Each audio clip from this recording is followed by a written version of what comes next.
You're a mum, you're a mum, you're a busy mum. Come listen to the Busy Mum podcast. Life hacks and inspiration for the busy modern mum. Welcome to the latest episode of the Busy Mum podcast. Just before we get into this interview, I will be releasing new episodes each Monday morning, just like clockwork. Also, if you don't want to miss an episode, subscribe to my iTunes channel, The Busy Mum Podcast. I'm also on Facebook and Instagram. Just search The Busy Mum and you should find me there. Now, a word from our sponsor. Do you find that you hop in the shower, you're enjoying the lovely hot water dripping down all over your body, relaxation, no interruptions from the kids, and you think, yeah, I'm going to shave my legs now? You just pick up your razor and it's in just the most rubbish condition. It's rusted, it's full of soap scum or shaving cream, or even your husband has grabbed it and shaved his face and not cleaned it out. Gross. But you clean it out a little bit, you give it a go, and you end up cutting your legs, and now they look worse than when they were just a little bit hairy. Well, now thanks to Pins, the latest and greatest women's leg shaving company, you can have them delivered straight to your door. New razors all the time. But not only do they have razors with 6 blades plus 4 extra cartridges in the pack, but they also have a clear shave gel, which is slippery as hell and moisturizes to boot. The gel also allows you to see exactly what you are shaving, which is great for those pits and private bits. I've been using them now for at least 6 months and am loving it. Check them out at www.pinspins.com.au. And don't forget to use the Busy Mum podcast code, BusyMum, to get 15% off your first purchase. Welcome to the Busy Mum podcast, Kylie. How are you this morning? I'm great. Thanks for having me. No worries. We're going to wing this interview, so I'm going to be asking the questions, not knowing the answers. So I'll be trying to get through this interview just like you as well. So let's get to it. Tell me a little bit about yourself. Well, I looked at this first question, and it's funny because it asked me to define myself and what I do with my business and family life. And I thought I was going to write the usual. I'm a single mum of 3 kids who owns her own business. But then I realised that that's not who I am. That's just what I do. And I know the question is what I do as well. But I get caught up in that a lot, and I realised that this morning about defining myself as these things, and it's just I probably shouldn't keep defining myself as a single mum, or else I might stay one forever. You know what?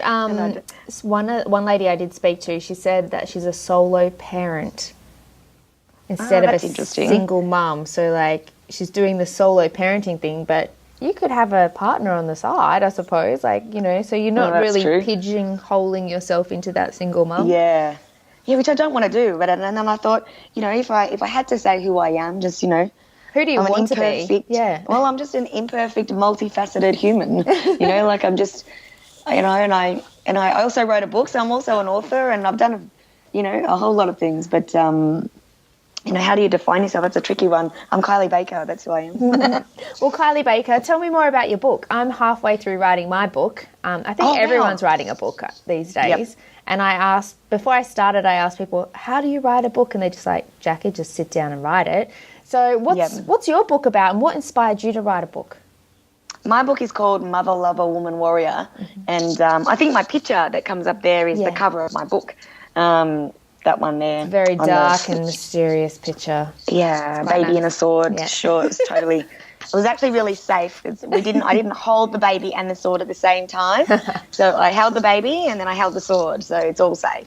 But, my book is about... Well, I wrote it because I have a lot of clients, and at the end of every class that I teach, and that's kind of my life. I spend most of my time teaching. I'm up at the front of the class, and I'll, offer some nuggets of advice from my life. But I found myself saying the same things over and over and again, especially to my lady clients. And I thought about writing a book. In fact, I had the title written years in advance. And I had written the introduction, and that was it. And it just sat there. And I thought, I've really got to get this book out. So once I turned 40, I was like, right, no, I'm doing this. This is a milestone moment. I have to do it now, or else I'll never do it. And, so my book is just it's not really a self-help manual, but it's something like that. It's really easy to read. It draws a lot from my martial arts experience, and it's broken up into 4 sections about, you know, the subheading is being perfectly imperfect. So I just talk about those areas of your life, you know, being a mother, you know, being a lover, or trying to, you know, being a partner, being a woman, and being a warrior. So it just draws from those subheadings, I guess. Yeah, okay, cool. And can I ask how many words you ended up writing? Like, I know this. I don't even know. You don't know? I don't even know. Oh, okay, because I did some research and I was always, the research kept, like, throwing up 55,000 words. So, like, that's kind of my goal, like, to get a decent size book. I think mine, like, I did my book through a book writing program. Oh. And so there was limitations on the words you could write in terms of the costing. So I think my book is somewhere near 35,000. It might be slightly over. Oh, okay. Yeah. So how many pages is that? Sorry, I'm getting really nitty-gritty into this book thing. No, It's kind of swallowing I my will go world. and get a copy of my book and I will tell you how many pages it is, because I have one here. Because the last 2 books that I read, one was from Kate Toon. I read Kate Toon's book, which is Misfit, like The Adventures of a Misfit Entrepreneur, which is fantastic, and it was straight to the point. So easy to read. I felt like she was talking to me. But then I read Mia Friedman's book, and I just, it was like a Bible. I couldn't finish it. Sorry, Mia. Oh, wow. But the writing styles were very, very different. Yeah. And that's the thing, isn't it? And that's why, you know, it's got to be you and what you enjoy. I think my book, in terms of all the text and everything, it's about 141 pages, and there's other stuff at the back. Yeah. You know, just some bits about me and stuff, whatever. But yeah, there's about 145 pages. And did you self-publish that? Yes. Okay, so where is it available? Is it just on your website? I have a webpage, motherloverwomanwarrior.com, and you can order it through there. Yeah. Cool. It was in the local bookshop in the front window just before my book launch. That was very exciting. Oh. But I haven't put it into bookshops because it's just not big enough to put it in there, because you lose a lot of the sales in terms of the money. Yeah, the profitability of it. Because, I think you give away about 60%. Yeah, well, it's written once and it's a forever green piece of literature there, really. So. Yeah. And it gets everything, all your knowledge out of your head onto paper. And well, it's a bit like not a memoir, but it's, you know, something for me to remember, and, you know, something for like you give my kids. And yeah, I was going to say, it would inspire your kids. Like, everything I tend to do, or the projects that I take on, like, within a few months, my kids are like, I want to do this, and it's exactly what I've done just a few months ago. Like, it's amazing. They see what you're doing and they want to do the same kind of thing. It's lovely. Yeah, it's nice. It's a big and honor. bad as well, because they do the bad stuff too. Yeah, try not to show them too much bad stuff. No. But we all do it. Well, you know what I mean. Yeah, no, I know exactly what you mean. So you said to me just off air that you've opened up another dojo and you've rebranded. Is that correct? We haven't opened up another place. We've just rebranded. So we've changed. We've made some new alliances with Japan, but otherwise it was really just about giving us a name, because I just wanted to have an identity for the dojo and what it stood for and that kind of stuff. And so Musubi is a really important word. I chose it very much on purpose because it aligns really well with what I try to do at the centre. So, yeah, Alpha Martial Arts Academy is a bit of a mouthful whenever someone says, where do you train? So I wanted to give us a name, yeah. I know there's a lot of people using the word academy or I don't know what one that comes to my mind, but or society. That's another one. Right, yeah. They chuck society on there to make like a single person practice look so much bigger than what it actually is by having that society academy. Well, I took over the business from my instructor many years ago, and probably back 18 years ago now, and it was already called Alpha Martial Arts Academy, so I kept the name, and I've been running with that ever since. But I thought it was time for a new name, and So is it just you doing the instructions or instructing? Sorry, or do you have other martial arts teachers with you? I have a few other martial arts and a couple of assistants. Yeah. But I do a majority of the sessions there. But thank goodness I do have some other ones. I have a couple of other martial arts that I don't do or I can't teach. So, for instance, I have an Aikido instructor, I have a Jiu-Jitsu instructor, and they come and do their thing. And I have a couple of just one PT actually at the moment who's working for me. But, yeah, I do majority. Okay, cool. So what's an average day look like for you then, Kylie? Like, because you said you've got 3 kids, don't you? Yes, I've got 3. So and they're all at school now, which is wonderful. So after the school run, the lunch boxes and whatnot, and we've recently just moved house, so they can actually walk to school now. But that's the first time that they've ever been able to do that, and that's only been the last month. So it was always the school run, and then I'm off to the dojo for the morning classes. So I have some clients or some classes that I have on in the morning. And then I'll try and get into the office and do some office work. I'll get on social media because, it is a bit of a beast, social media, but it is the best form of advertising for small business at the moment.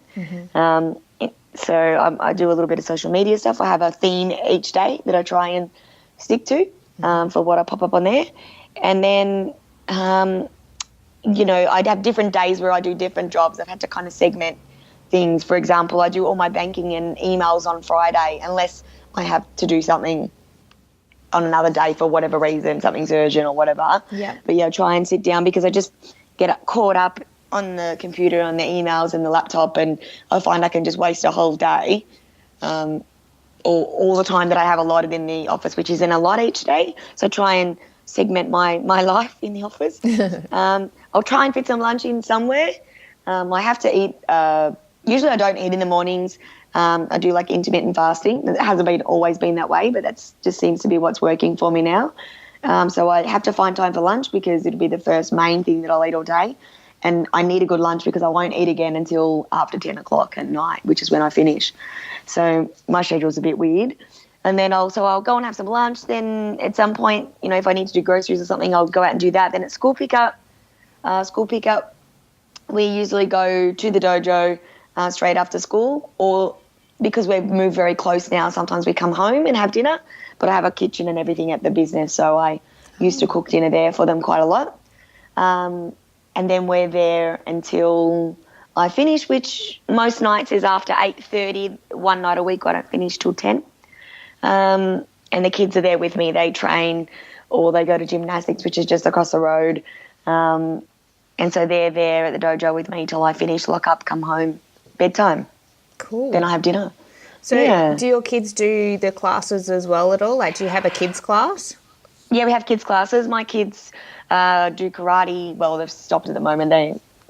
They're putting up a bit of a fuss about doing karate with me, but they're still doing their jiu-jitsu. So they train twice a week in martial arts, all 3 of them. And then they all do gymnastics once a week. My daughter does gymnastics twice a week as well. Yeah. So they all train, and then fortunately they can just walk to gymnastics and come back because it's in the same little area. But whereabouts are you situated? You're in Victoria, I know that.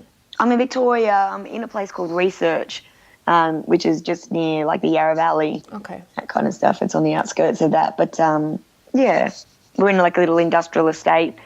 But the industrial estates in Research have trees and, Yeah, they're nice. Not concrete jungles like in Sydney. No, they're not. No, they're not concrete jungles at all.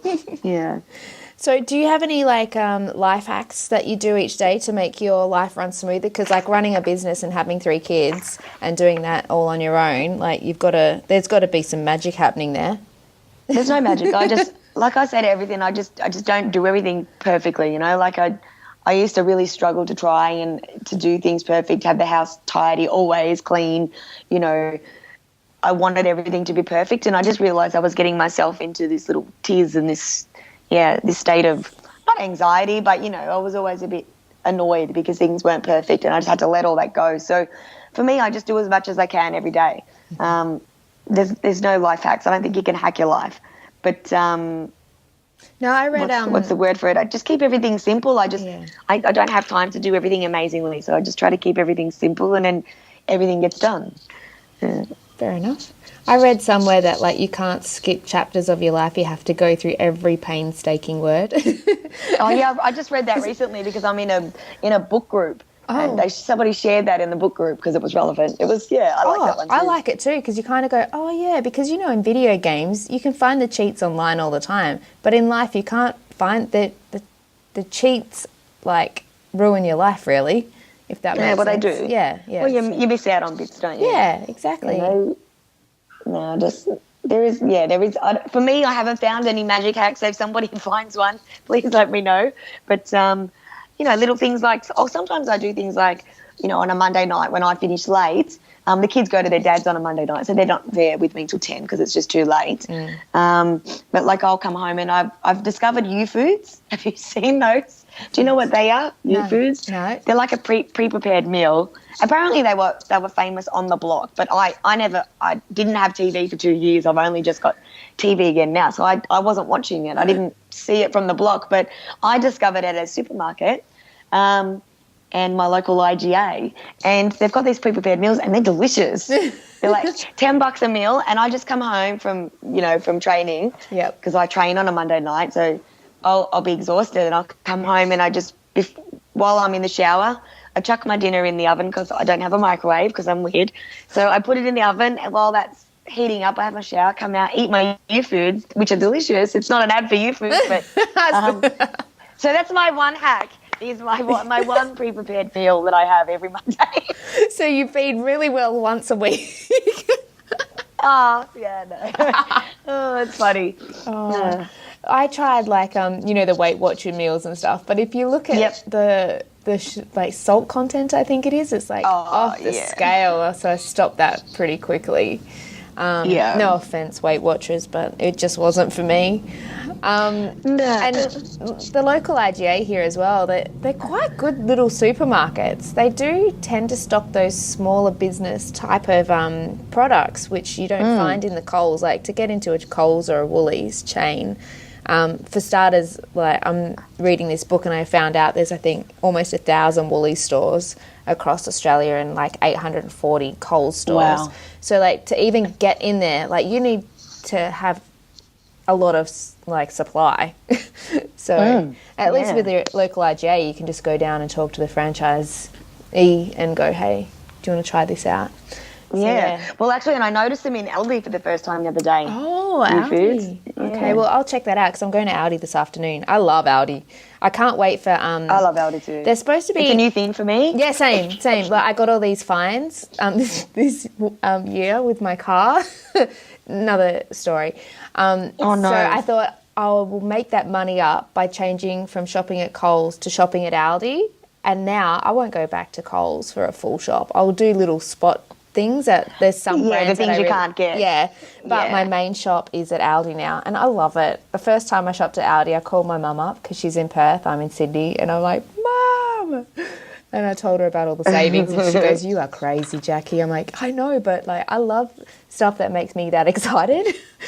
Yeah, exactly. Like, and you know what, their steaks are their meat's really good. Oh no, in the long life packs. Yeah, their meat's very good. I know. Like I get because I'm low in iron as well, so I get a really nice steak. It does cost me $10 for the steak, but oh my god, it's so delicious.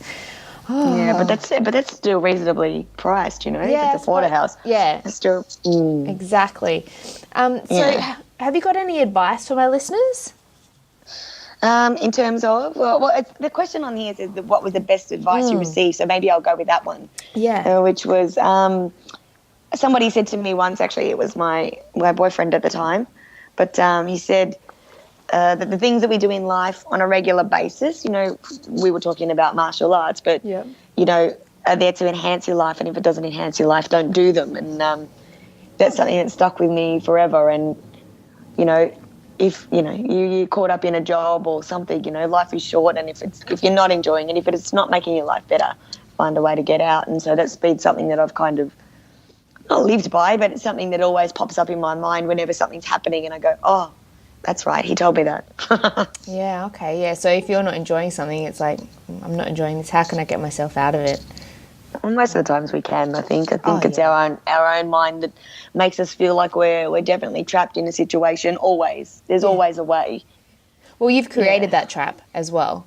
It's like in business. Well, yeah, it's like often. your business is the way it is because you've created it that way. So you've got to create it into something that you actually enjoy. So, and I think for sure. a lot of small businesses do find that they are trapped because they've given themselves not just another job, but a job with a boss from hell sometimes, which is themselves, because you just keep working all the time. Well, yeah.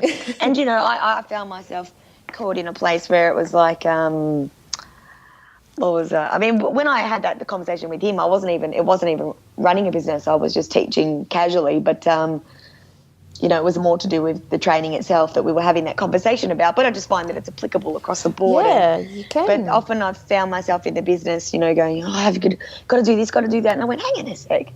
No. I'm the boss. Yeah, you get to do what you want. If I don't want to do that thing, I'm not going to do it today. I can do it tomorrow. Yeah. So sometimes you even forget that you actually have control.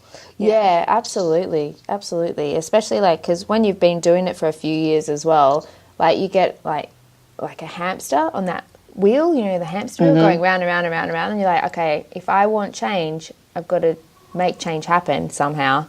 So you've got to do things totally differently rather than like, I always ask myself, like, am I being productive today? Is there a better way to do what I'm doing right now? Is there a quicker way, a faster way, or can I outsource that? Or I know once we were getting like a spreadsheet of orders from one of our main suppliers, and I'd be hand entering them into, say, QuickBooks, and it would take me literally, and this is no joke, 2 to 3 days to enter these in manually. And I was like, I did it for about 2 years until I realised I'm sure there's a better way. So then I managed to get a macro written for that spreadsheet, and then I found an app which would hook up to QuickBooks, and then it actually reduced it down to 5 minutes. And I was like, oh my God, well, I've been wasting my life. Time. Doing this. So now it's saved my life, really, because I don't really want to be a data entry person. So, No. So yeah, that's that's a good hack. That's a really good business hack if you can try and automate it somehow, especially those types of things. I mean, you can't automate like client relationships, like that's just ridiculous. Okay, so I'll move on to the next question. Are you reading any books at the moment? You've just said you've got TV back for the first time, so you're obviously like watching some crap TV. No, it is crap. That's the thing. I sit down. I like to have sometimes, because I'm by myself a lot, I like to have the TV on just for background noise, but I can't say I sit down and watch it. So yeah, no, I'm not really a TV kind of person. But in the interim, when I was staying at a friend's place between houses. Yep. And they had Netflix, and I did get hooked on one show called Shooter, which is off of Ryan Philippe is the main lead in it. But that was a really interesting show. I really enjoyed watching that. I basically binge watched the whole series. Oh, I had a massive crush on that guy when he was in Cruel Intentions. Oh my God. To the point where I didn't like Reese Witherspoon for like decades. I was like, Jackee, what are you doing? Oh my gosh, that's hilarious. I know. But no, he's exceptional in this end, so maybe don't watch it because your life could be over. But that was a really good show. I really like TV that is not, what's the word for it? I don't like watching reality shows, and that really does my head in. It's like I get enough reality in my everyday life. I think TV was created to be this, like all the old school movies and all that kind of stuff. It was supposed to be about a life that you didn't have. So I really enjoy watching stuff that's out there, stuff that's not real life in any way, shape or form. Although Shooter was could be real life. I like to think that it's not. So yeah. Okay. I like my TV to be, or there's a TV series called Shameless, which is just... Oh, yes. Oh, my God. Shameless. I love it. I love Shameless. Yeah. I don't like the UK one, though. Like, the UK did a copy of it, but I just watched the first episode and was like, oh, no, sorry. Like, those characters are all wrong. But the US one, I think, has done it really well. And it's exceptional. It's exceptionally bad, but exceptionally good. Yeah. And I like the shows that actually capture my attention without me being on my phone as well, because I find if I'm like not engaged in it, I'm on my phone and then I'm thinking, why have I got the TV on and my phone in my hand? Not watching it. What am I doing with my life? Scrolling. So Yeah. Yeah. No. And then in terms of books, I'm one of those, I love books and I love to buy books and I like to see books in my house, but I never find the time to read them. So I've got about 4 books on the go. No, 3 probably at the moment. And I've got a couple of extras that I bought because I can't wait to read them. I just take so long because I don't have a lot of time. I need to make more time. You need to do the audiobooks. I'm not a fan. I'm a tactile person. I like the book in my hand. Okay. I'm old school. Yeah, I know audiobooks. It makes perfect sense, but I love something about turning a page physically. Yeah. I've got Jordan Peterson's 12 Rules for Life. Yeah, we've got that 2 one chapters too. into that. Yeah. Yeah. That's a wordy read as well, isn't it? Yeah, it is, but it's fantastic. There's so much in there. I always read with a highlighter and a pen. And my books are covered in it. So, and then there's Grit by Angela Duckworth, which is awesome. I'm halfway through that. Mm-hmm. And then somebody just gave me a copy of Zen in the Art of Archery, and that's quite a small book, but I'm looking forward to reading that because I think there's going to be gold nuggets in there. And I've got another 3 or 4 books on the go. When I was away in Queensland visiting an instructor, he's got a phenomenal library of books, really special books in terms of martial arts, and he's well read. And he's got other topics as well. But I was looking through like books that I've never seen or heard of in my martial arts career, and I'm just like, oh, wow. And I'd open a page and I'm like, this is amazing. It's like from 1965 and then look, it's signed by this guy. And yeah, it's really exciting. So I grabbed a couple of books from there as well. So I've got heaps on the go. But nothing completed yet, but that's all right. Nothing completed yet, but, I'm getting through them. Yeah, you've got to just, glean and take little bits at a time. You can't, if you read all those books to completion, within the next month, it'd be too much information to digest, really. Yeah. I think this world is information heavy at the moment, ridiculously information heavy. So it's too hard to filter through it, I think. Yeah, and you do, and you need to be careful, and you need to filter through what's good information as well and what's bad, and because there's a lot of bad information out there also because it's so readily available and anybody can put it online. So you just need to be a little bit careful. The fake news, you've got to figure out which is real and which is fake.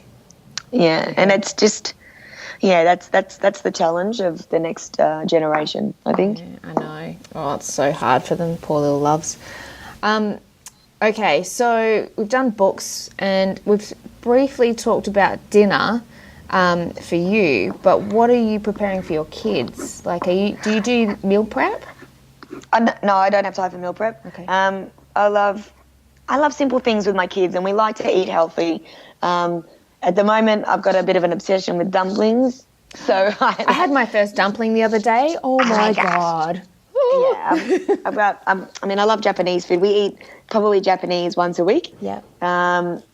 With the kids, usually on a Monday night, but I'm not doing it tonight. Usually on a Monday night, I grab them a quick snack. So I'll usually grab them some sushi or sashimi or whatever, and some California rolls, and they'll snack on that after school because they've got classes tonight. So they'll have that, and then they're at their dad, so they eat dinner at their dad usually after they get picked up. So we often eat Japanese. But in terms of what I cook, I love just simple things. So, I like to just cook some meat in a pan and then have a salad, or I like making warm salads. I love that. My kids are a big fan of tuna pasta. Sometimes we have tuna pasta Tuesday. We like that. Tuna pasta, not Taco Tuesdays? We used to have Taco Tuesdays, but they grew out of it. So every now and again tuna pasta. Tuna pasta. They do like my tuna pasta. It's quick and easy, and it ties them over for all their activities. But I really just like a really nice cooked piece of meat and stir-fried vegetables, or I really like to eat Asian style, or where there's lots of different little things on the plates and you just serve yourself. So I might do some greens cooked in a pan, like asparagus, broccolini, spring onions, and I'll fry it off with olive oil, just salt and pepper. I'll put that on a plate. Then I'll have another plate over here with some cooked potato, or there's another plate over here with some dumplings, and then there'll be some little bowls of soup, and I just like lots of little bits and pieces. Yeah. Does that make sense? Yeah, it's more variety, but there's a lot of healthy choices there as well. Yeah, and they like to choose. They like to pick. They don't like me to just serve them up a big plate of food. And just say, here, eat that. But unless it's a big bowl of tuna pasta, and then they're happy. And we like risotto. Oh. We love a risotto in this house. Oh my God, you're so lucky. I cooked risotto the other day and I served it out to my kids and they're like, oh my God, I hate this. What is it? No. And I'm like, oh my God, you guys, come on. It's just It's the best chicken thing ever. and rice. Seriously, it's delicious. And, you know, I think I'm a little bit of a good cook because I do it all the time and I don't cook crap. And they would rather eat crap, I think. Well, that's my youngest son. Yes, he would rather eat crap. How old's your youngest son? He's just turned 7. Oh, okay, yeah. So I've got a 6 and a 9-year-old. So I'm hoping that their palates kind of change over time. Like the 9-year-old will try things, but the 6-year-old, oh my goodness. Oh, Well, the problem is when you've got 3, it's just that this one likes meat and this one likes potato. That one doesn't like onion. This one likes mushroom. You know, it's catering for. I think that's why probably I've evolved into the cooking lots of little different pieces so that they can take what they want and leave what they don't. Yeah. Awesome. And now, what's one area of your life you would like to improve? It's definitely more time to read. You know, more downtime with the kids. I generally have the kids during the week, so I do all the rushing around stuff and. They chill out with their dad on the weekend, although he does all the rushing around to the birthday parties at the moment. So I guess that's a bonus. But you know, like I just like to have more downtime with them, and I'm sort of trying to make a conscious effort lately to, well, now that we've shifted and stuff like that, I'm trying to spend some more time on the weekends just here, just us and them. Yeah. If I ever get them on the weekend. So is it every weekend that they go? Yeah, usually. It didn't always used to be this way. We used to have, like, I would have them on different days, and then I would have them. So I used to have them Tuesday, Thursday, and Saturday, say, for example. Oh, and it just was a lot of, it worked for us. It did work because of the timetable I had with teaching and all that kind of stuff. Yeah. But now we've made a change, and I have them from like Tuesday night to Friday night, and then they go to their dad's on Saturday, Sunday, and then Monday I pick them up from school. They come with me to the dojo, but then they go to his house because I'm working too late on a Monday night. So I think we've got the balance right. And next year he's moving to Brisbane, I think, for 6 months for work, so that'll change again. Which, That's life. Life is forever changing, and what works now is not going to work tomorrow. Exactly. Yeah. So it's always changing, but just more time. More downtime, and I need to find that time to do the reading of all those books that I've got stacked up, and just to relax. I'm not a very good relaxer. No, neither am I. I hate massages. I just can't. I love massages. And don't touch my head. Like, ugh. No, I love massages, but definitely I'm not good at giving myself the time. I shouldn't say I'm not a good relaxer. I can do it. I can do it really well. I feel guilty. Oh, That's what it is. I feel guilty. So Yeah.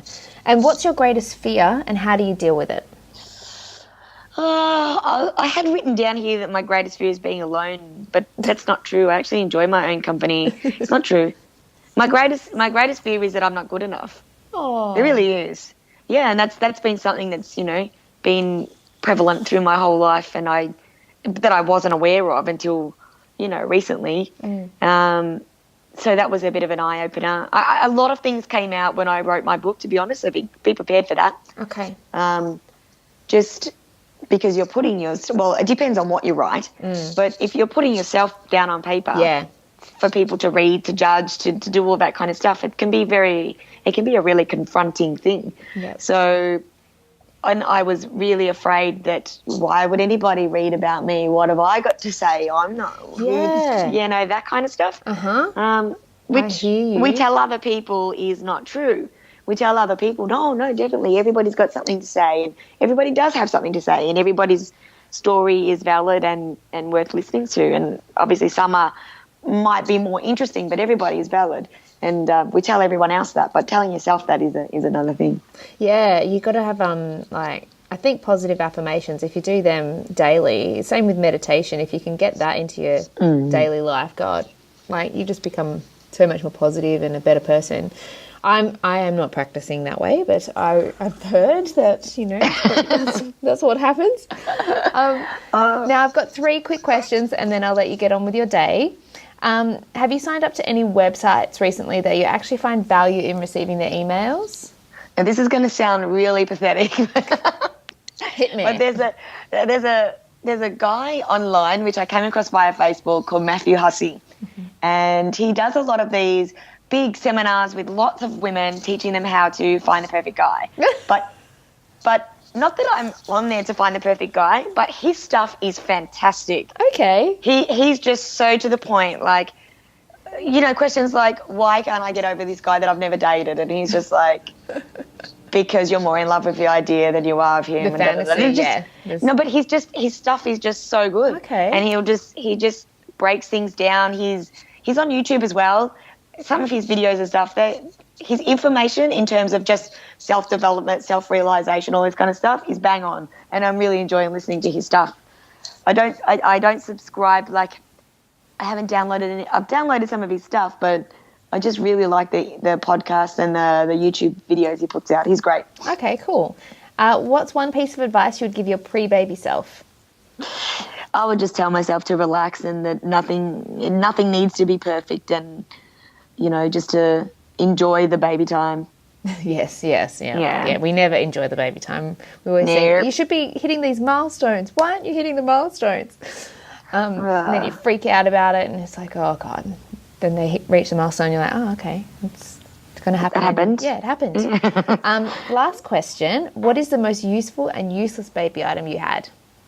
My most useful baby item, and I had 3 of them, was a Hugabub. And I used to teach classes with my baby strapped to me. Oh, wow. Over the time. So I would go out the back, feed the baby, and come back out to class with the baby strapped to me, and it would sleep. And I even, like, cornered fighters in the ring, and I had a baby strapped to me sleeping on the front. On the front or on the back? On the front. Oh, on the front. Yeah. That was that thing was strapped to me. Sometimes I slept sitting upright with a Hugabub because my baby would not sleep. Oh, well, you got to do what you got to do. And that just allowed me to continue to live my life with my baby with me, and that was great. I Cool. loved my Hugabubs. I still got, I can't throw them out. I've still got them. Oh, well, you just frame them. Just frame them. My youngest is 7. Oh, wow. Yeah. And useless? Yeah, useless. I don't know about useless. What was useless? With one of my babies, it was a dummy. The other 2 had a dummy. Yeah. But I couldn't get her to take one. No, Sanjay, my last one, I couldn't get him to take a dummy, and it drove me insane. But useless.